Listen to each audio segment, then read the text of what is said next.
नागपुरातील टेकडी गणेश मंदिर म्हणजेच नागपूरकरांचं आराध्य दैवत। यामुळे गणेश जयंतीच्या निमित्तानं आज नागपूरच्या टेकडी गणेश मंदिरात सकाळपासूनच भाविकांच्या दर्शनासाठी रांगा लागल्या आहेत। दरम्यान दुपारी टेकडी गणेश मंदिरात 1101 किलोचा महालाडू गणपती बाप्पाला अर्पण केला जाईल, तर संध्याकाळी गणेश जयंतीच्या निमित्तानं शोभायात्रा सुद्धा काढली जाणार आहे।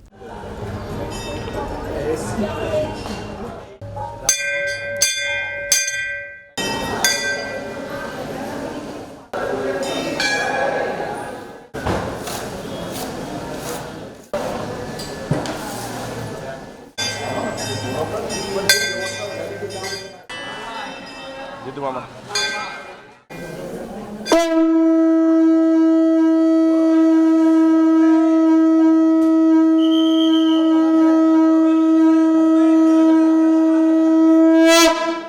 आज सकाळी 4:30 वाजता पहिली आरती झाली। त्याच्यानंतर मंडलेकर साहेबाकडून अभिषेक झाला। सकाळी 5 वाजतापासून सुरू केला अभिषेक। त्यानंतर 6:30 पर्यंत अभिषेक चालला। 6:30 वाजता आरती झाली आणि त्यानंतर मग पूर्ण देवाचा शृंगार झाला दरवर्षीप्रमाणे आणि संध्याकाळी शोभायात्रा निघणार आहे।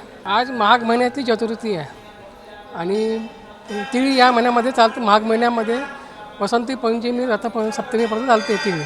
त्याच्यामुळे तिळाचा नैवेद्य महत्त्वाचा आहे आणि मोदक लाडू हे महत्त्वाचे आहे। 1101 किलोचा लाडू हा 12:30 वाजता आरतीनंतर वाटण्यामध्ये येईल।